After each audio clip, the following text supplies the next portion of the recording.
We are deeply privileged today to have with us three amazing, eclectic mix of guests. The first is Professor Ira Kaufman, who's come in from all the way from the US, and he is on a tour in this region talking about everything disruptive, digital disruption, talking about young people and how they have shaped the world and the way forward when it comes to technology and marketing. We also have with us an amazing friend and colleague, and she is ex-Reuters. She's a journalist, she's a financial journalist, and now she's decided enough of this corporate nonsense and let's get a startup going. And the third person is who's here from Bait, and he is going to talk to us about what are the kind of challenges that people are encountering at this moment in time in terms of just getting jobs and opportunities, and we'll talk about jobs versus entrepreneurship. So this is about the Mentorpreneurs Startup Pitching Competition. We have closed our entries, so at the moment we're going through the sifting process, and we're going to get this thing sorted out very, very quickly. And then you'll see more and more of the boot camps and the specialist guests coming in and all some of the potential winners as we go forward. So let's start today with our VIP, our special guest, Professor. Welcome, good to be here, and it's wonderful to really just be with you and just learn and I always learn at the feet of great people, so welcome. So tell us about your life in terms of how the kind of challenges that you are seeing as you travel the world in terms of young people and entrepreneurship in general, and the kind of challenges that startups have globally, and then we'll bring it back to us at a local level. Well, I'm honored to be here. It's always to be a wonderful opportunity to be with the kind of programs that you've initiated and are trying to transmit innovation, disruption, and transformation in one set of things called Mad Talks. So I'm really appreciative of that. My background is that in the last 40 years, I've lived in three different worlds. The world of business, the world of the nonprofit, and the world of education. I've been a professor writing books, and I've consulted with startups and multinationals, and I've worked as an executive director for a nonprofit and traveled 45 countries around the world. So that's sort of my context. And in doing that, I realized that there is a really an unprepared group of people ranging from executives all the way to the young entrepreneurs in the world. And if we look at the world right now, we really face the world which is, for the businessman, they call it the world of VUCA, volatile, uncertain, complex, and ambiguous. Mm-hmm. And how does a businessman sort that world out? More so, how does a young entrepreneur or executive sort that world out?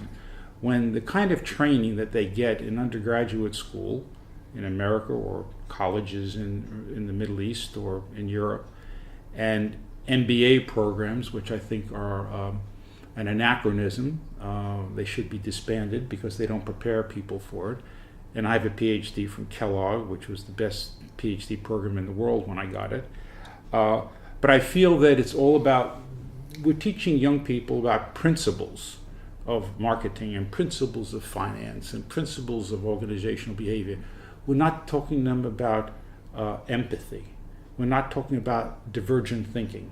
We're not talking about emotional intelligence. We're not talking about entrepreneurship.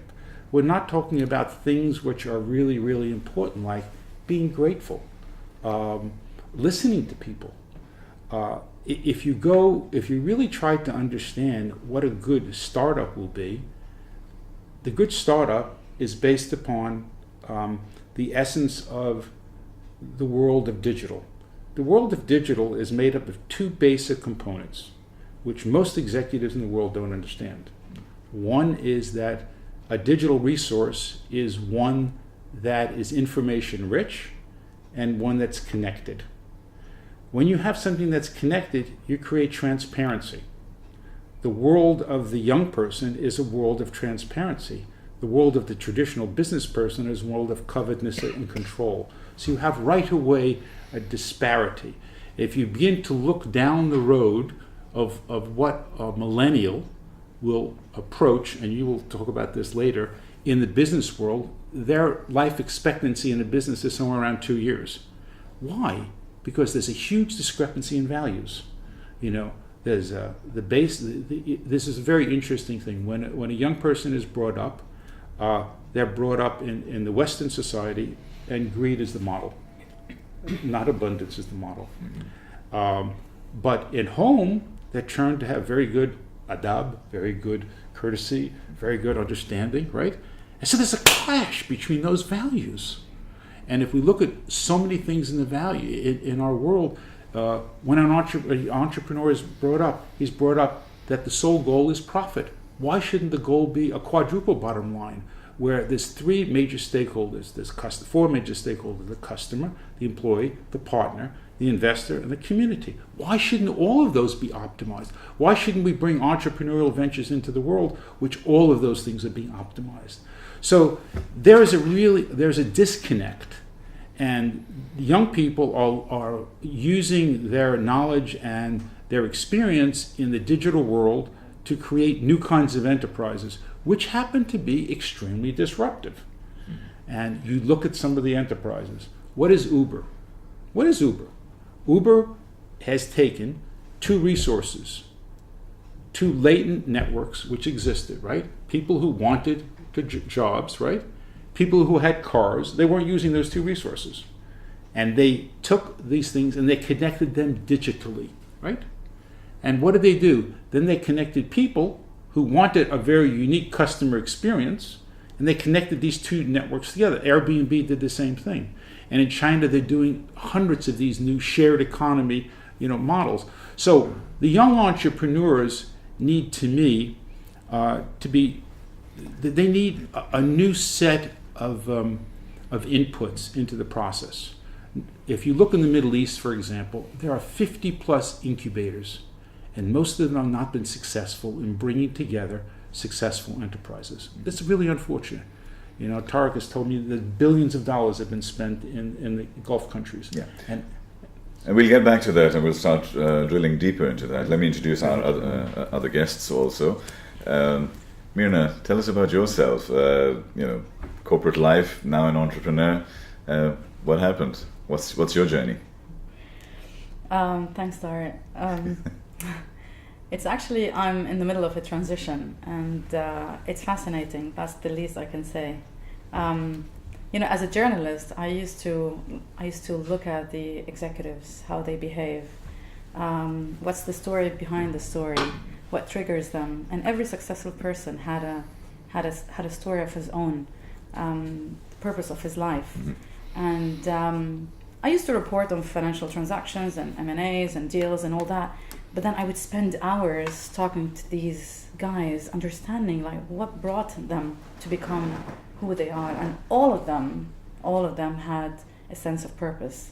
And they had values that were, displayed in every aspect of their career. This is in the financial markets. Purpose and value. This is actually in the people behind these institutions. Yeah. Now, unfortunately, the institutions at some point become like dinosaurs, and it's so hard to change. You will see some corporates starting, innovation offices, or they have their own incubations. But actually, it's so dispatched from the true core values of these corporates that they don't work. They don't work. Simple. When you're part of a corporate, you're so put in a box that you're not supposed to get out of that box. And now that I'm out of that corporate life, and let's hope that I stick out of the corporate life, because being an entrepreneur is another challenge of its own. Indeed. Especially in this part of the world. But it's worth every minute. While you're there in that box, you feel that you want to do a lot of other things, but then the corporate life doesn't allow you. Now, it teaches you a lot. It teaches you governance, it teaches you structure, it teaches you how to take things, how to be focused, because once you're out of that, you're all over the place. Is that slowing you down? Knowing all of those things, it slows me down very often. It does, but actually, it does. But you know what drives me now? It's that passion. Yeah. I'm not, I've built a business model and I'm launching my own, startup very soon. And some people ask me, like, what's your revenue model? I'm like, revenue model? What the hell is that? Or what's your exit strategy? Well, yeah, I know what's an exit strategy, but what's really triggering me is the impact I'm going to have on the people around me. I haven't thought of a revenue model. Then I thought about it, of course, because I wanted to be sustainable and all that. But it's very interesting. Yes, you learn a lot from the corporate life, but then you learn a lot much more from your own experience with the people that you've met throughout your career. And that's back to your mentorship and being a mentee. There's nothing, to be honest, it's always a two-way thingy. Every moment you spend with somebody like Professor, you learn a lot and he will learn from you. And when I used to be a journalist, I used to sit with central bank governors, and deep inside I was like, oh my God, like I'm sitting privately with this important man talking about when they're gonna issue the bonds or where they're gonna tap the debt market. But then I didn't realize that he was also excited that he's sitting with me and seeing how I feel and how I think and how the market thinks and how people my young age think. So it's always a two-way thing. Super. Mentorship. Yeah. Thanks, Mirna. Thanks for being so open and candid. Let's bring a millennial in. Hatem is with Bait.com. He looks after the marketing and development there, and he's worked very closely with us for the last 12 months. And we're delighted to have you here, just to give us your perspective of things. So tell us about Bait. I mean, isn't jobs very yesterday? Just having a job site must be right. A little bit like, okay, we're talking about entrepreneurship and you're representing jobs. Right. Well, my story, I started off differently. I started down the path of entrepreneurship. The second I graduated, I made a vow to myself not to get a job. Never to get a job, never to write a CV. I never bothered learning how to write a CV because that was my goal. I will never work for someone because I want to do something bigger and greater. Right. And if I'm going to invest that time and effort working, it might as well be my own thing that will create an impact, that will change the way things are done. Now, I graduated with a lot of my friends and my peers with a certain arrogant ignorance to the whole thing, because I didn't know what I didn't know. But I felt like graduating from one of the top universities, I was born and raised in Egypt. Graduating from one of the top universities, I felt like I was just a step ahead already. So I spent a good 2 to 3 years trying out different ventures, about two ventures that didn't work out. And it got to a point where I realized there's a lot I don't know. There's a lot that's outside of the internet search. There's a lot that I can gain through experience. And that's when I decided to, no, I need to get a job, I need patience, I need to spend a good few years learning how things are done in successful companies, the way different departments work. I need to wrap my head around that, and then maybe try again my own venture, and having gained that experience, now knowing what I don't know. So I started down that path. So going back to your question about jobs being yesterday, it really is not. So entrepreneurship is great, but every entrepreneur needs a team with them. So that is a job in itself. So we need entrepreneurs, but the jobs that we are pursuing now aren't necessarily, for millennials at least, aren't necessarily the jobs of yesterday, where, again, being boxed into just one role where you're just responsible for a list of tasks and that's it. No, we're trying to empower people as well on Bait to take on roles that would allow them, to stretch their hands into different departments, to do different things, to exercise maybe their entrepreneurial spirit within an organization. And this is what companies are valuing these days. Yeah. They don't want someone who just fits one certain role. And that's why we work with universities, we work with you to create this content, to deliver content to universities and students, to educate them on different career paths, what they can do, because a lot of millennials want to create that impact. Again, when they do start their own thing, it's a lot of the times it's not for profit. It's not to become rich. It's to create changes, to disrupt an industry, to create an impact, to create a difference in the world. And they, a lot of times, don't know how to go about doing that. And it might not necessarily be graduation, then start your own thing. You might need to have a bit of patience. Self-awareness is very important, to know what you don't know, again, learning from my own experience.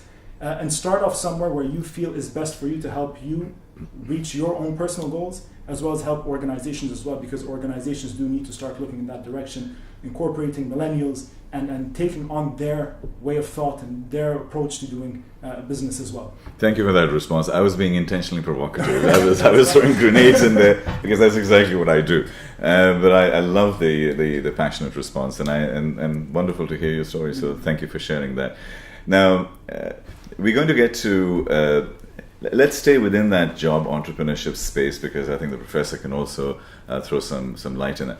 By the way, I totally agree with you that MBAs is just almost finished in terms of a degree. Can you imagine Master of Business Administration? Administration is so boring. Shouldn't it be Master of Business Thinking, Master of Business Execution, Master of Business Transformation? It should be a different masters, wouldn't you say so?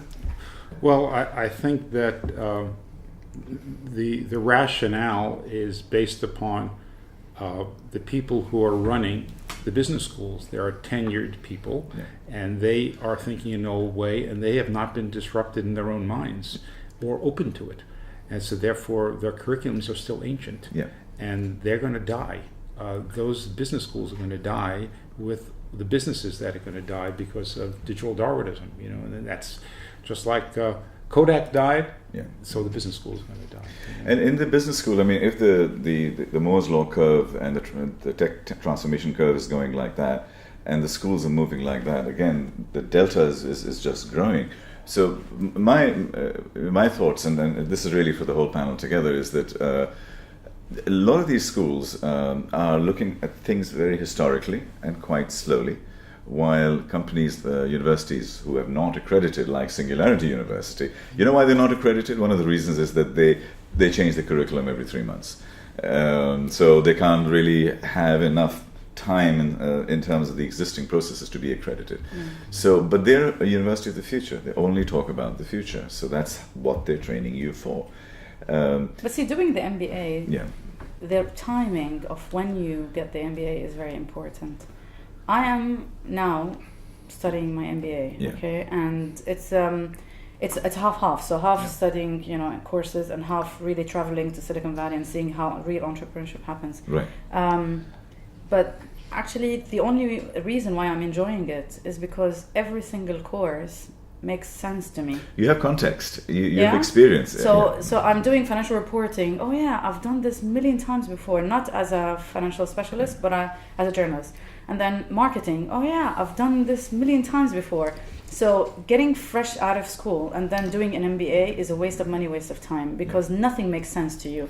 And it's like bits and pieces of everything that don't connect unless you are an entrepreneur. And I tell my colleagues in university, I tell them, you're a marketing specialist. Why are you bothering yourself with calculus and statistics and all these, painful things? They say, I don't know. For entrepreneurs, those who are venturing into the entrepreneurial world, it's very useful because it gives you a glimpse of everything: organization behavior, operations, HR. It gives you a piece of that. But you cannot do it right from school. You've got to get into the corporate life. You've got to get your, roll up your sleeves, do some work, and then go back to university. That's when things will really connect and, Hatem, can I pull you into this conversation? Because you see a lot of CVs coming through all the time, and I'm sure you guys are looking at modern CVs and how people are evaluating those. So if you see, an MBA, what does it represent to you? That's the first thing. And one of the key things I'm really pushing very hard is what I call the failure CV. So one is the success CV, and the other side is the failure CV. So maybe Bates should start the whole philosophy of, could you please send us your failure CV? Failure is learning, moving forward, because everybody's got all the degrees, and it's just, this has almost become commoditized on this side. So what were the 5 things you failed at, and what did you learn, and how did you evolve? Right. If I throw that at you, what would you do? The first question, I completely agree with you that it does. I can't speak from experience. I haven't done my MBA, but I completely agree that experience will allow you to understand at least what you do need, what you don't need, what to value, what not to value.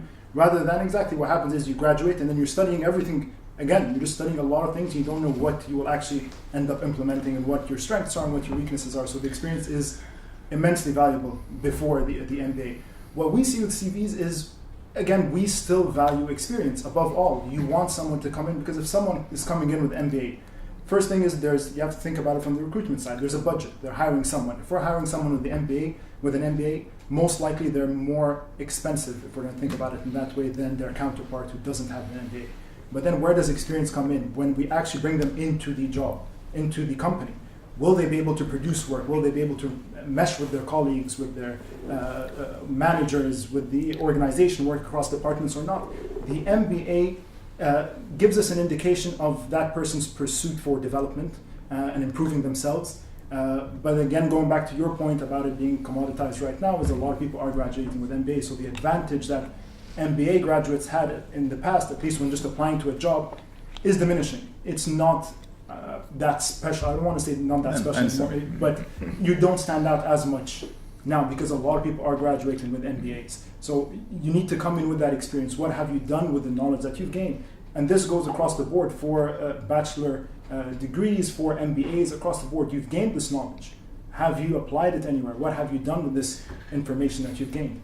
Part of my thesis, and maybe you can comment on that, is that if you do a 2-year MBA program or a 3-year degree program, you should sort of study for about a year. And then the next 2 years you tinker, you practice, you screw up, you set up companies, you fall over in a safe space. So by the time you actually come into business life, you are ready to cope with business life, as opposed to come into business life and use the business life to learn and to make mistakes. I think you can start making those mistakes earlier. Professor, if you want to answer that question, but I had a follow-on question, but please. But I think this is a really, really important point right here. And I see both points of view. And I think it really is about what you're preparing for. If you're preparing for a world which is based upon a 10% increase in ROI, then the MBA is going to work for you. If you're trying to work in a world of exponential change, which is a 10x world, which is the world of the next 5 years, where in 5 years, 20% of the jobs we're training people for right now don't even exist. So they need a mindset which is agile and flexible. They need to have values like empathy. Empathy is the basis of understanding the customer experience. They really have to really understand what that's really about. They have to not only create entrepreneurship, which are not just profit-based, but are values-based, which are not, because the world has to be a sustainable world. The millennials want sustainability. That's part of their culture, the organizational psyche of them. So we have to give them training in these kinds of things. These are not the principles of marketing. These are very important, but traditionally the principles of marketing are not relevant anymore. I've written a book. My book is totally discounts the initial 4 P's of marketing, and now there's 6 P's of marketing, and they're all about connectivity. They're about different elements, because digital is permeating every aspect of the business experience, and most business schools, I'm sorry to say, do not really get that. They're still on old thinking with tenured professors who lecture from their yellow pads on old concepts and old books. And that's the reality. I think you can go in there and get a snapshot of things that you knew and apply it, but then you have to take it to a whole different level, and you have to deal with lifelong learning. And a lot of it is going to be your own kind of education, what you're drawing from your own experience and what you're drawing from the traditional ideas. How is data used? Data is used in a whole different way than it's ever been used before. I can go on and on and on, and I don't mean to, No. But I think it's really, really important what we're getting out of it, because I think that licenses and certificates for 6 months are maybe more important as a stimulus to thinking in new ways. That might be more important than an MBA. So let me throw out a question to all of you together. It's more a rhetorical question. In terms of the startups and young entrepreneurs, young as in youthful ideas rather than age, I'm trying not to be an ageist here, is that young ideas coming out there, what are the top 2 or 3 things over the next 12 months which will help them to succeed or not? Because part of what we are doing as the Mentorpreneurs program, which is a pitching competition, we're going to have 10 people out there who will be nurtured over the next 12 months. What are the top 2 or 3 things that we need to be looking at from your experience, Hatem, from your experience also, is what do they need to do to succeed? And what do we tell, the kind of things that we reach out to, BAIT, for example, we reach out to IBM, who's our partner, and then the financial side and the legal side. What, why do they fall over? Why do so many companies fail in the first 12 months? And what are the top 2 or 3 reasons that we should be aware of, and make sure that those things don't happen, that the people who come into our structure actually have the best possible chance to succeed? Mirna. Well, see, learning through experience is very, very important. And the best part of such a program is you're not giving them more classrooms and more textbooks and more papers to read. You're putting them in touch with people who've been there, done that, who've failed many, many times, and who are willing to give them shortcuts. Mm-hmm. So, number one, they have to understand that failing is okay. It's a learning and experience. Actually, talking about your failures and your mistakes is amazing. It's amazing. I've done so many mistakes all my life, throughout my career. And sometimes I ask myself, if I go back, that I left journalism and then I did 3 years of corporate life. So I was heading the public sector for Thomson Reuters. And I did mistakes, and I've seen people do mistakes. And maybe one of my mistakes was being very sensitive as a person, not accepting feedback. So you've got to understand that corporate life is so vicious, and you've got to learn how to accept feedback. You've got to do mistakes, and you have to learn from these mistakes.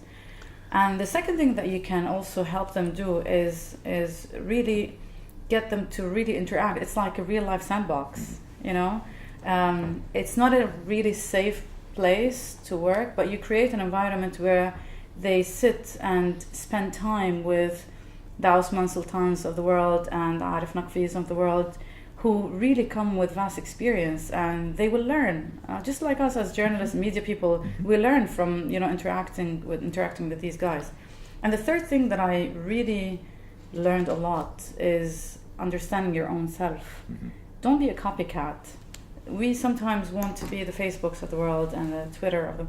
No, you be yourself, and just go and, since I left Thomson Reuters, I started doing my MBA, and then I did this MIT Fintech program, and I also did a Columbia University program. These are the programs, Professor, you're talking about the 3 months, 4 months programs.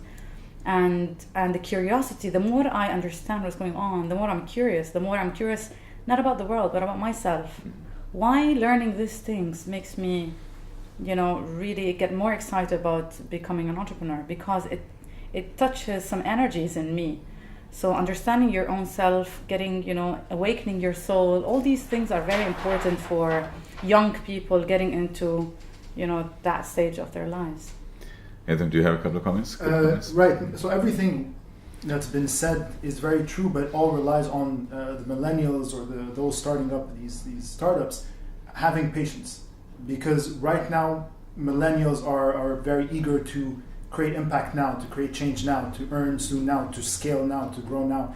And it happens a lot of the times because entrepreneurship is cool now, right? It's a... May I challenge you? Sure. Because, isn't patience something that we do in the industrial age, and now it's a little bit more about humility and empathy rather than patience, because the world's moving so fast, so you can't really be patient. Right. Because if you're patient, you get left behind. Right. So I'm saying, throw patience out, but develop empathy, develop curiosity, develop humanity, and then move fast. Right. As opposed to, let me work this thing through safely and quietly, because in 18 months' time, the market's changed. Definitely not. That's not what I was implying. Okay. I was implying if we're working towards failures being an experience and learning experiences, that's the patience you need to have. If this didn't work out, move on to the next thing. Act fast, most definitely. Right? Execute fast. So speed is the name of the game right now. But I'm talking about patience in knowing that things you will not become successful overnight. And now if we're talking again about millennials and their social media consumption, we hear stories of the Snapchat founder starting up Snapchat 3 years later worth 6-8 billion and then being offered 16 billion, turning it down. That's exciting for these millennials, right? It becomes their goal. That's what they want to do. And then they look at, let's say, the YouTube stars now that are making crazy amounts of money. And they're doing it seemingly overnight, but we're just seeing the cases that have worked overnight. So that's where I'm preaching to deploy some patience in the whole process, is to know that not everything is going to work overnight. We're just seeing the highlights of these success stories, and a lot of them take time. Professor, he just spoke about entrepreneurship. What are your thoughts on that? Well, I think there are 3 really important factors which I've learned in my work with young people throughout the world. The first is really to define their purpose. What is the purpose of their entrepreneurial venture? Is it to make money? Is it to change the world? Is it to launch a new technology? Is it to develop their ego? What is it about? When they come to really understand the why, that's going to be very important, because that has to empower the entire organization, and that has to be the passion or the currency with which the organization runs on. So that's the first thing. The second thing is really, really critical. It's about an obsession with people. The people are the customers, and we call that in this new world customer experience. They have to be obsessed with how you satisfy the customer, how you understand the customer, how you listen to the customer, how you communicate and interact with them, how you honor them, how you delight them. That's very, very critical. But also, when you do all those things, what do you develop? The most important word which is missing in our business environment: trust. We don't trust each other. Millennials do not trust, 70-80% of millennials do not trust advertising. They will invest in more social responsible goods. They will pay 70-80% of them will pay more money for more social responsible goods. So you have to trust people, you have to trust your consumer, and you have to trust your staff. You have to listen to your staff. You have to want the staff to be part of the process and not have them outside the process. And that's going to create the third thing, which to me is critical. It's synergy and collaboration. You have to break down the old traditional ways of doing business in silos. There's HR, there's finance, there's marketing, there's management. That's all old. This all has to be integrated into one synergistic way where 1 + 1 = 3 and exponential opportunities transpire. So those are the three elements which I think are really, really critical. It's amazing response. Thank you for that. One of the things I wanted to, a strand that I'd like to pick out from Hatem's comments, and that was that people are chasing the Snapchats of the world and the fast-growing companies of the world who have, they are truly exceptional in what they manage to achieve in terms of value creation. And it seems that the rest of the environment is just chasing those big companies and those big goals. And if you don't achieve those, and if you haven't got $1 billion valuation, you almost feel like a lack of self-esteem because you're at 100 million. Mirna, what are your thoughts? And I'll chase Professor after that. Is that what's the overall view? I mean, in your startup, do you want to be a $10 billion company in the next 18 months? And if you don't, you failed because Snapchat did it. We'll see. If you're driven by the market valuation or your bottom line, you're going to fail. These guys who made a big difference in their societies ended up making a big difference in their balance sheets. From my perspective, I mean, it's a learning process, and it's actually a culture at the end of the day, and it depends on what kind of culture. Look at the UAE and look at what Dubai is doing. All the initiatives that come out in the public, the 10X and the Area 2071 and all that, they're all driven by what? By making a difference in the world around you. That's what we call MAD, right? Making a difference. Making a difference. And if you're driven by creating jobs, if you're driven by the Sustainable Development Goals, if you're driven by giving, by using technology in charitable giving, if these are the things that driving, even if you're a fintech expert or if you're a blockchain expert, if you're driven by a balance sheet, you will never make it. But if you're driven by true purpose, as Professor said, if you're driven by making a difference and having an impact on the people around you, then that alone will create the empathy and the connectivity between, that ecosystem where you work. And you will feel grateful and you will feel content with what you're doing, and the more you're grateful, the more you're happy with what you're doing, with your success, the more successful you are, and then it's just a snowball. Can we demystify all of this, Professor, and basically say that this is all fine. We look at these amazing great stories coming out of US and China and various other places. But what about the day-to-day guy, the guy who has to open his little bakery and do normal things in the village, and because this still represents 85% of our lives. What are they going to be doing as we go forward? How can they bring in the benefits of digitization and the benefits of information into their lives to fundamentally change their lives? Because bakers and farmers and stuff, they will be there. Well, Philosophical questions. well, isn't it? it's not. It's both philosophical and real. And I'll go back. One of the things is that in the Industrial Revolution, we've been focused on products and services. On the Information Revolution, we're going to be focused on networks. And how does somebody who's a baker or a nonprofit or any business, instead of looking at marketing a product or a service, they have to see how they can use the connectivity of the people that they know to be able to utilize these things over here, which are computers and master connectors. And if you cannot use that in a way which can foster your business, you're going to become an anachronism in the business world. So, for example, how could a baker who has, 100 or 1,000 customers, how can he utilize those customers in a way which he can communicate with them, and they can use this modality to share it with other people to draw other customers in, so then he becomes using the network in a way to solve his questions. And I think we have to start rethinking the model of the world right now. And the model of the world right now is about connectivity, and we have to really begin to understand how we can connect people. Look at what is the most successful terrorist organization in the world? ISIS. What do they use? They have 100,000 people connecting on a daily basis and promoting propaganda. You might not like the propaganda, but they're using the network. I'm American, how did Mr. Trump, who had a quarter of the money that Jeb Bush had, how did he beat all these traditional guys? He had 30 million Twitter followers. So he used the network and the force of his passion about what his political venue was to talk to a base of people. It sounds like bigger things, but it's conceptual. They have to really rethink the way business is being done. Business is being done through connectivity. It's not being done on a one-to-one basis. So that's a great answer in terms of where I'm coming down to Bait, for example. They have 27 million people that they are connected to, and 7 million unique visitors to their website. Now, all of these people are coming to get a job or to learn or to develop.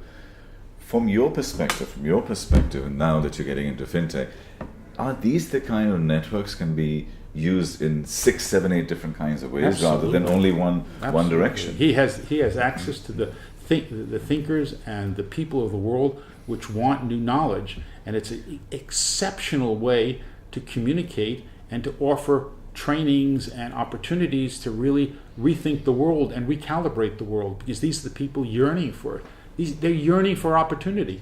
Well, you have access to them. Access is the most important thing, and a network to them.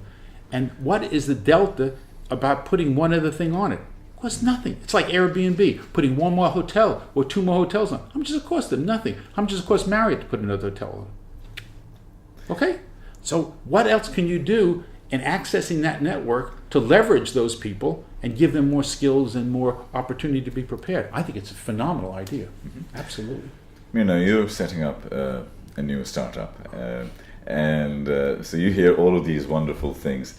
Did you actually sit down in your meditative mode and sort of say, okay, I know all of this and I know all of this and I'm going to put it together and I'm going to make this thing happen? Is that how it worked, or was it more iterative? Well, actually, when I was doing this MIT program, we got connected globally with other people, and it's all about connection. We got connected with other people, and I started thinking, okay, maybe we need something similar for the fintech space in this part of the world. And the first thing I did was I wrote one-pager document, and I sent it to a CEO of a large global private equity firm, and I told him, I thought private equity is finance, so he would understand. And he emailed me back saying, Mirna, I have no clue what that is all about, but if somebody can do it, it's you. And that's it. And I was like, okay, he has no clue, then probably fintech hasn't hit his face yet. But maybe if I can do it, if somebody can do it, then that's me, then he thinks that I can do it. And then I said, la la la la la. I'll email someone else. And I emailed my ex-mentor, okay? He used to be my mentor like 7-8 years ago. He's in the US, and I told him, what do you think of this? He said, anything but taking another corporate job. I was like, okay. What about the consultancy firms out there? Because I'm doing my MBA in digital transformation. I'm supposed to be, joining a consultancy firm to do digital transformation. I said, why is everybody around me saying that I should be an entrepreneur? And me, myself, I'm not. Like, I haven't thought about it yet. Then I said, okay, let me start, really getting into this space. So I started reading and putting, the checklist of an entrepreneur. And actually, it's so hard. It's so hard. You want to be the executive and the finance guy and the business development and the marketing and the branding. You want to be and chief coffee maker. everything in one. And at some point I was like, this logo, no. This logo, no. I was like, somebody help me figure it out. Yeah. And I think I'm blessed about one thing, which is I'm a super curious person and I read a lot. And the second thing is I have built around me some really good, strong mentors and advisors and coaches. You call them whatever you want to call them. These are the people who, okay, legal structure, hello, I need to sit down with you for coffee. And I think if that made the big difference, sitting with people, and one day you will hear those names because they're all joining as advisory boards. None of them, I sat down and I told them this is my idea. None of them said, no, I don't think it's a good idea.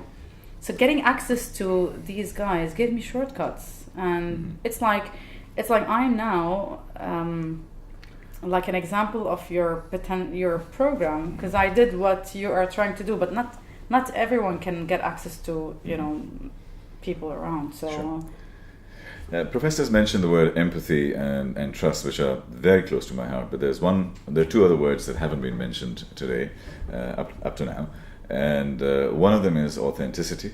Yeah. Is how can we be absolutely real, deep down inside, and even more important, particularly for an entrepreneur, is humility. Yeah. Because when you have humility, then it opens up a space that you can draw things in, then you can listen better, then you can think better, you can take advice better, and I think that's part of my learning is to become very humble and constantly look out for the messages that are lying out there, and because we get defensive sometimes, and I think we need to be careful with that. Now, one of the key things within that process is mentoring. Do you have a mentor? Of course, I always have a mentor. Older, sideways, younger? Older, because I have 2 kids that mentor me all the time. Okay, well, that's part of it. I always say that kids and employees don't count, because you can use love or you can pull rank with kids and with employees. They say things that shocks you. Yeah. They shock you every day. Hatem, do you have a mentor?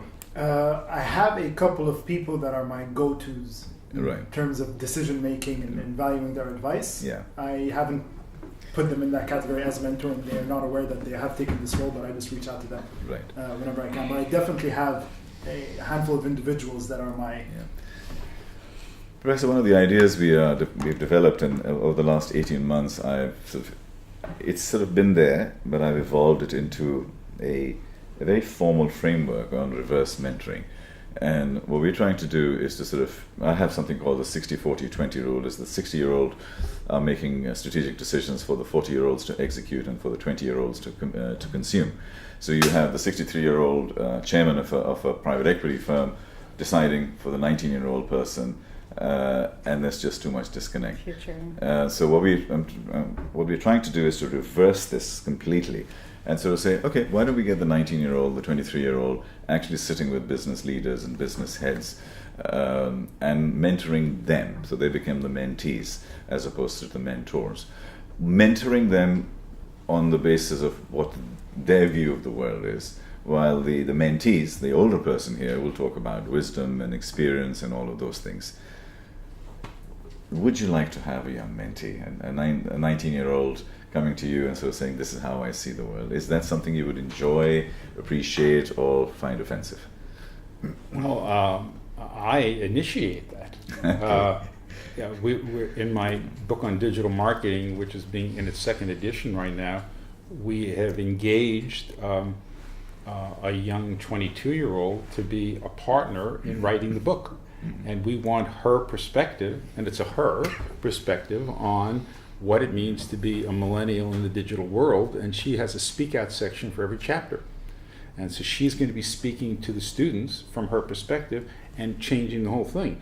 In addition to speaking to me, because my whole thing is she's going to re-edit every chapter and give a whole different perspective and to take from somebody who's a baby boomer and somebody who's an X generation. So I don't think it's a question. I think it's essential, because I think it creates what's called creative tension. The creative tension is when you don't agree with everybody, but you're challenged to create divergent thinking. That to me is essential.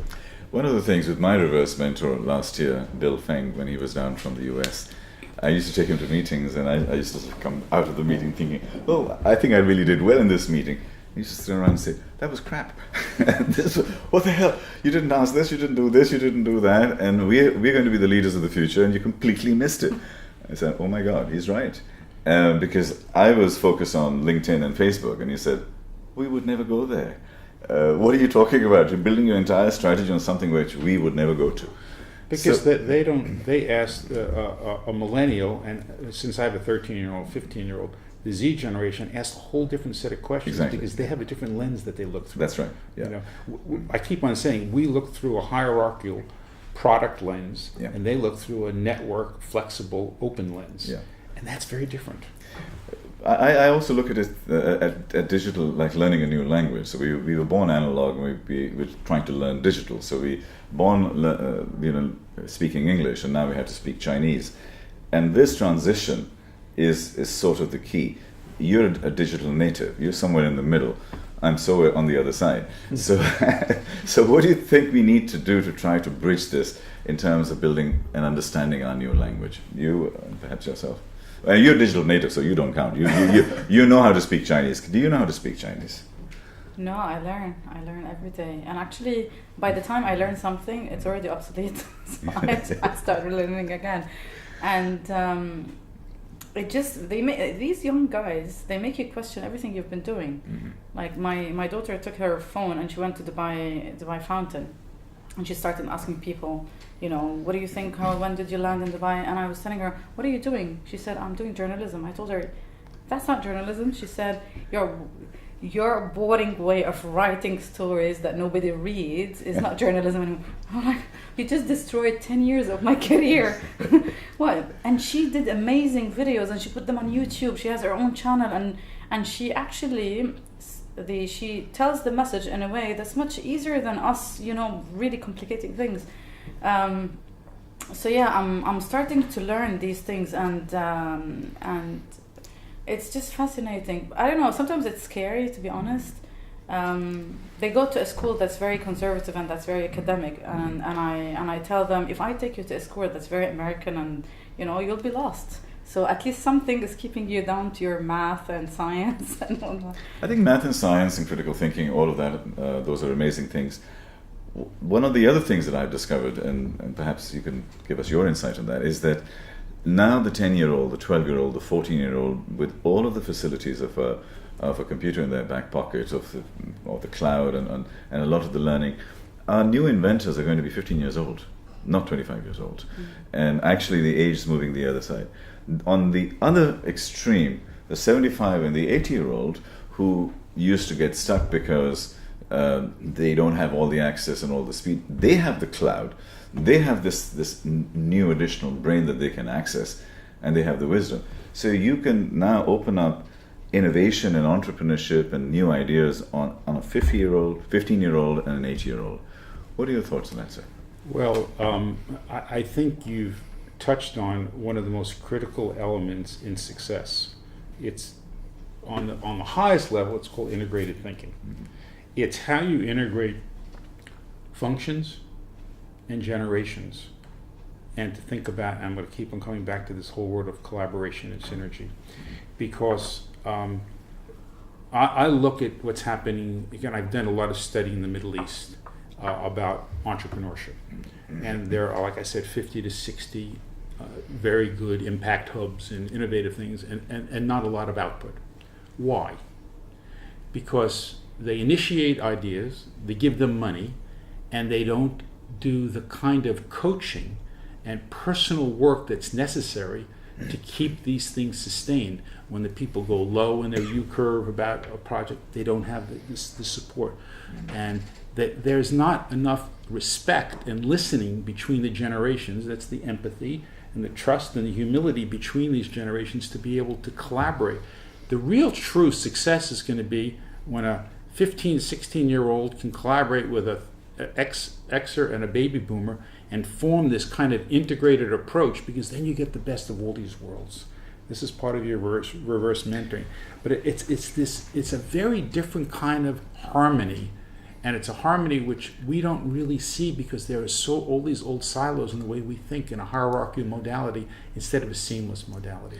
I also feel that tomorrow the 10-year-old girl in Sri Lanka will be co-creating and co-developing with an 80-year-old, 75-year-old person in Peru, and actually start doing it because you have simultaneous translation, you have direct access, you just need to find that level of overlap and alignment, and geography won't matter, age won't matter.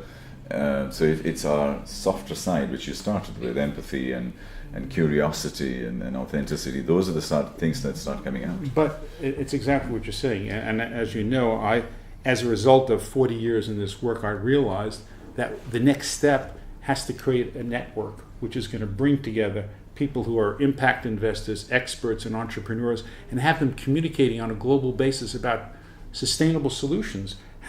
Why in Colombia, which has this incredible GPS kind of entrepreneurial venture where they could take a picture of somebody who's a potential sex slavery situation or abusing children and then figure out who that is. Why couldn't that solution be shared in Taipei or Dubai or New York? And why do we have to recreate the wheel?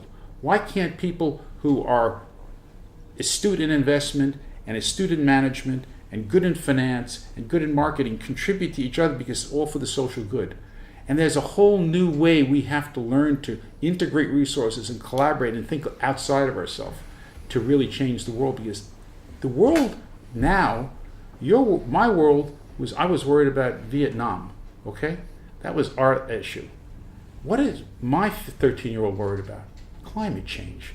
That's around the world. That has nothing to do with a country. That has to do with the world. So we have to take a global responsibility. So the solution has to be using the network, the digital formats, to create solutions which are collaborative. Because we had a lot of work to do to change our world to be where it really needs to be.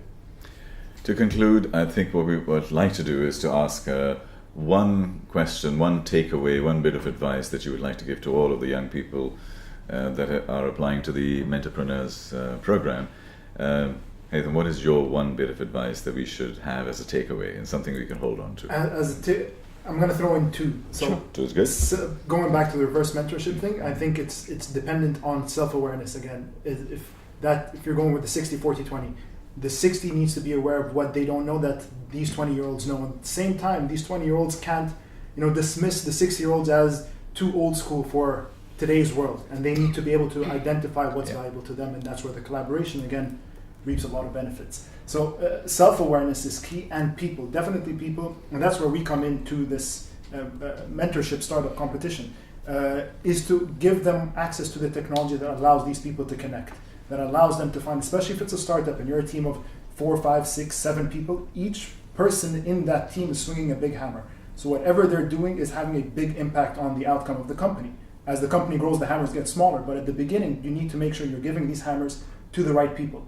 So to make sure that they're building the company in the way that you want to build them, and that's what we're affording them. So people are definitely, in my opinion, the most important element in the success of a startup. They could be doing something that's been done for hundreds of years, but just because of the way they're doing it gives them success. It doesn't have to be an innovative and brand new idea. They could just be doing the same idea better, more efficiently, and more effectively than someone else. Brilliant. Thank you very much.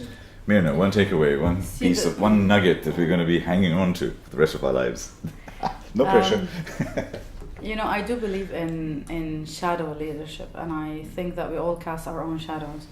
Hatem has his own shadow that he casts upon his company and even his bosses, and I can guarantee that they are hungry to sit down with him and understand how he thinks.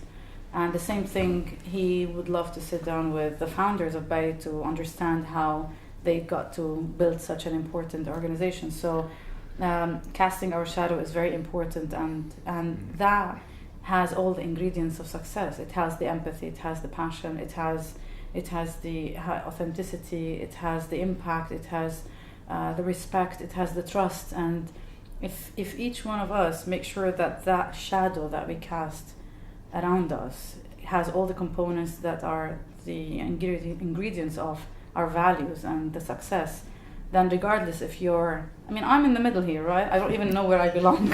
I'd rather belong here. But anyways, I'm getting there. So it doesn't matter really where you belong. If you're a mentor or a mentee, or if you're a Z generation or baby boomers or whatever they call them, we have our own shadows, and we've got to make sure that shadow leaves a really, really big impact on people. So I'm going to just take two of them. We'll be a little greedy. You get a bonus. Thank you. But I'm going to go and support what you're saying, the shadow. I think it's about being self-reflective and understanding what your values are and how they are the power in your company, because they really are the essence of your foundation. And the second thing, and I think is really, really important, and it's not really, it's talked about, but it's not thought about a lot, is how you're really creating value for your employees, your customers, and all your stakeholders. And that value has to be able to be measured in metrics or performance, because people expect that. They expect rewards in certain ways, or they expect financial payback, or they expect community impact, and so forth. So to me, it's about your foundation, your values, and how you translate those values into value, and how you can measure that performance. Hatem Hannoun from Bayt, Mirna Sleiman as a budding entrepreneur, and a great professor, Ira Kaufman. Thank you very, very much indeed. Thank you for all your great contribution. Thank you very much. Appreciate it.